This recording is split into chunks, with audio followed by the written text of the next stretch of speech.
দেখিবলৈ পোৱা গৈছে সমগ্ৰ অসম জুবিন দাক হেৰুৱাই শোকত ভাগি পৰিছে। ঠিক সেই মুহূৰ্ততে আপুনি জুবিন দাৰ যি এক মূৰ্তি প্ৰতীকী মূৰ্তি বনাইছে।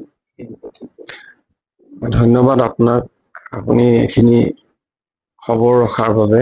মই কোনো শিল্পী নহয়, মই মাত্ৰ প্ৰয়াসহে কৰিছো, কাৰণ জুবিন দাৰ লগত ব্যক্তিগতভাৱে মোৰ এক ঘনিষ্ঠ সম্পৰ্ক আছে, প্ৰত্যেকজন অসমবাসীৰে আছে আচলতে, মই কোনো বেলেগ নহয়।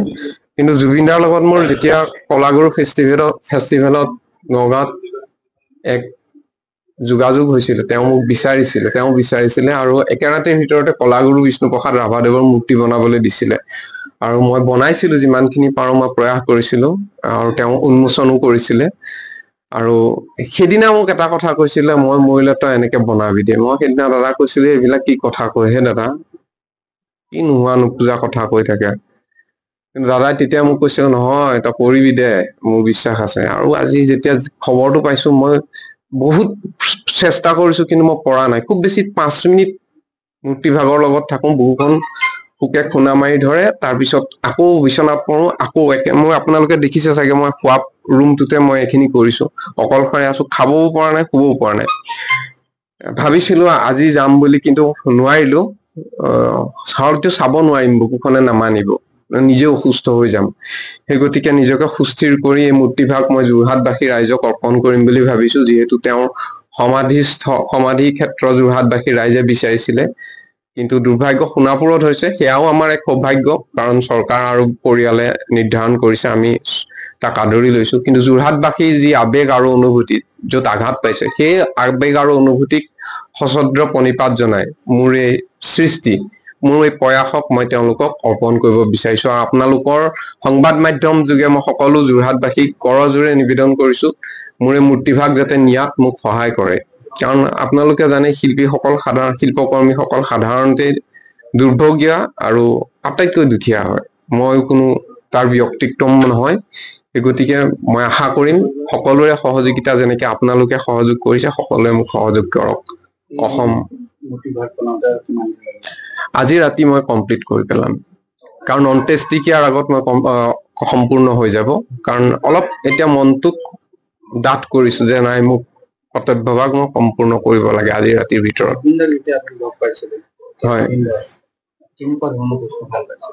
জুবিন দাক মই প্ৰথম গড় প্ৰতিবাদ কৰোঁতে সদায় মই তেনেকুৱাতে পাওঁ। জুবিন দাক গছ ৰুওঁতে পাইছো, জুবিন দাৰ জন্মদিনত মই ইয়াৰ পৰা গৈ, মনত আছে সকলোৰে চাগে, চিৰিয়াখানাত আমি এটা ৰেলী কৰিছিলো গড় সজাগতাৰ ওপৰত। মই সদায় কৰিয়ে আহিছো, জুবিন দাৰ জন্মদিনত সেইটো কৰো, মোৰ নিজৰ জন্মদিনতো মই গড় সজাগতাৰ ওপৰত কৰো। মই ধেমাজি বহুত জেগাত কৰিছো ইতিমধ্যে, কৰ্মশালা দিওঁ, ফ্ৰী কৰ্মশালা দিওঁ, গছ পুলি ৰুওঁ, বহুত তেনেকুৱা কাম কৰিছো জুবিন দাৰ লগত।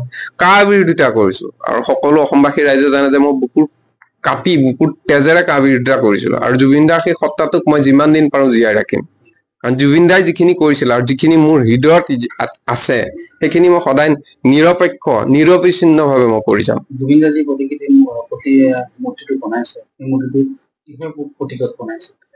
চাওক, মই দেখাব বিচাৰো, জুবিন দা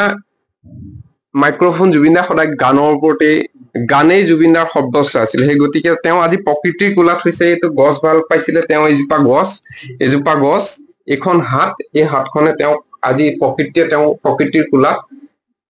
ইয়াৰ পৰা চালে এটা কলম দেখিব, তেওঁ কবি, একেৰাহে সাহিত্য সকলো আছিলে। দ্বিতীয়তে অসমখনৰ প্ৰতীক হিচাপে এটা গড়, এই গড় এটা আছে, গড়ৰ এটা প্ৰতীকী ৰূপ ইয়াত আছে, আৰু সেই গড়টোৱে কান্দি আছে। আটাইতকৈ ডাঙৰ কথা, হয়তো কাজিৰঙাৰ গড়কেইটাই চাগে আজি নীৰৱে কান্দিছে।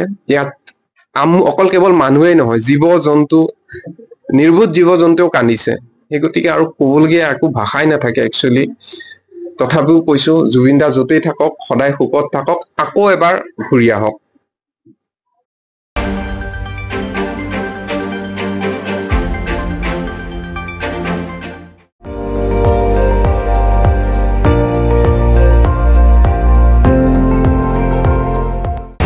আপুনি চাই আছে ND24, সৰ্বশ্ৰেষ্ঠ নহয়, সৰ্বোত্তমৰ দৌৰত।